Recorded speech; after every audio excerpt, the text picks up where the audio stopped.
Mark chapter 7. Then the Pharisees and some of the scribes came together to him, having come from Jerusalem. Now when they saw some of his disciples eat bread with defiled, that is, with unwashed hands, they found fault. For the Pharisees and all the Jews do not eat unless they wash their hands in a special way, holding the tradition of the elders. When they come from the marketplace, they do not eat unless they wash. And there are many other things which they have received and hold, like the washing of cups, pitchers, copper vessels, and couches. Then the Pharisees and scribes asked him, "Why do your disciples not walk according to the tradition of the elders, but eat bread with unwashed hands?" He answered and said to them, "Well did Isaiah prophesy of you hypocrites, as it is written, 'This people honors me with their lips, but their heart is far from me. And in vain they worship me, teaching as doctrines the commandments of men. For laying aside the commandment of God, you hold the tradition of men, the washing of pitchers and cups, and many other such things you do.' He said to them, 'All too well you reject the commandment of God, that you may keep your tradition. For Moses said, Honor your father and your mother, and he who curses father or mother, let him be put to death. But you say, If a man says to his father or mother, Whatever profit you might have received from me is korban, that is, a gift to God, then you no longer let him do anything for his father or his mother, making the word of God of no effect through your tradition, which you have handed down, and many such things you do.' When he had called all the multitude to himself, he said to them, 'Hear me, everyone, and understand. There is nothing that enters a man from outside which can defile him, but the things which come out of him, those are the things that defile a man. If anyone has ears to hear, let him hear.' When he had entered a house away from the crowd, his disciples asked him concerning the parable. So he said to them, 'Are you thus without understanding also? Do you not perceive that whatever enters a man from outside cannot defile him, because it does not enter his heart but his stomach, and is eliminated, thus purifying all foods?' And he said, 'What comes out of a man, that defiles a man. For from within, out of the heart of men proceed evil thoughts, adulteries, fornications, murders, thefts, covetousness, wickedness, deceit, lewdness, an evil eye, blasphemy, pride, foolishness.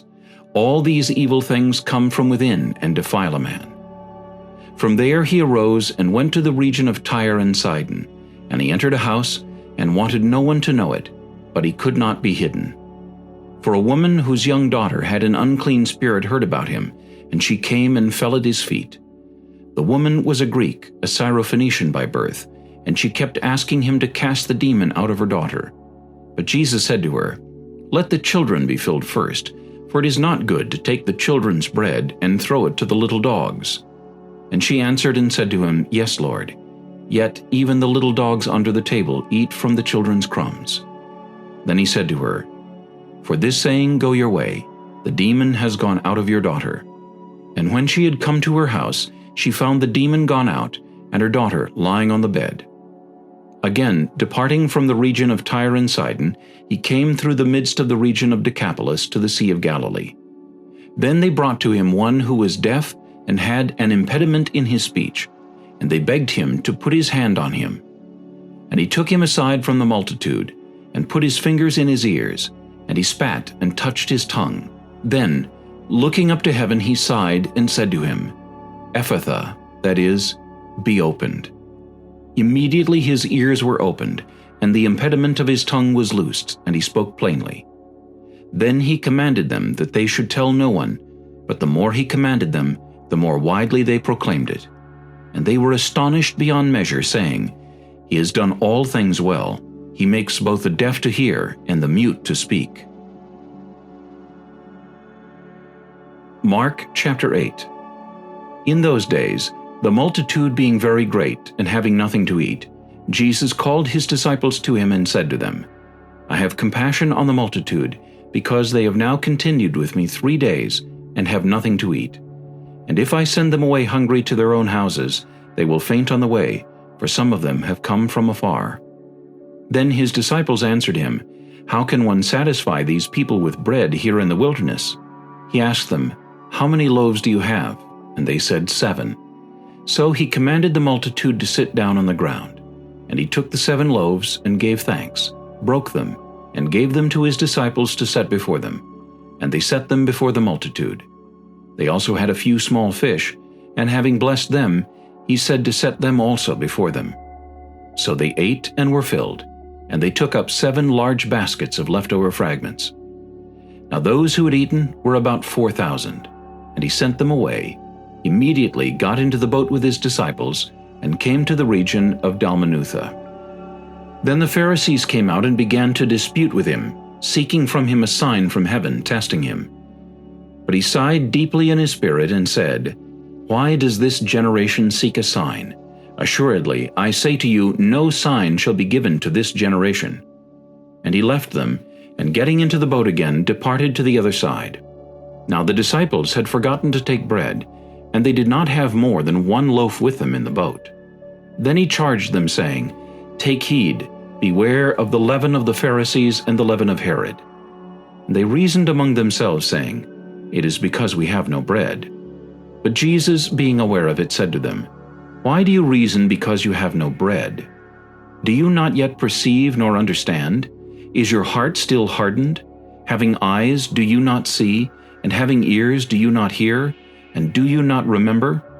When I broke the 5 loaves for the 5,000, how many baskets full of fragments did you take up?" They said to him, 12.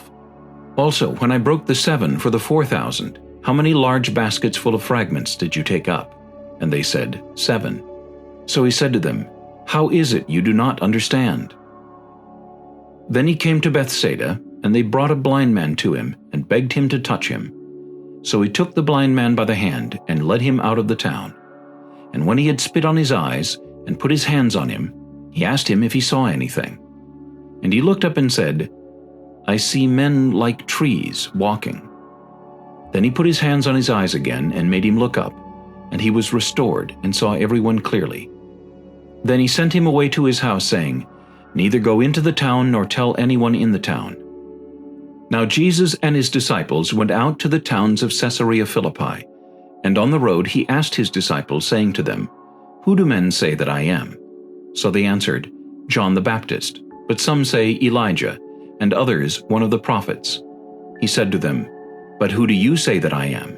Peter answered and said to him, "You are the Christ." Then he strictly warned them that they should tell no one about him.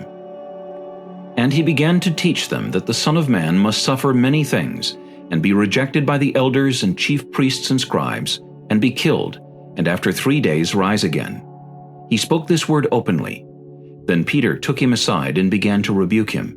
But when he had turned around and looked at his disciples, he rebuked Peter, saying, "Get behind me, Satan, for you are not mindful of the things of God, but the things of men." When he had called the people to himself with his disciples also, he said to them, "Whoever desires to come after me, let him deny himself and take up his cross and follow me. For whoever desires to save his life will lose it, but whoever loses his life for my sake and the gospel's will save it. For what will it profit a man if he gains the whole world and loses his own soul? Or what will a man give in exchange for his soul?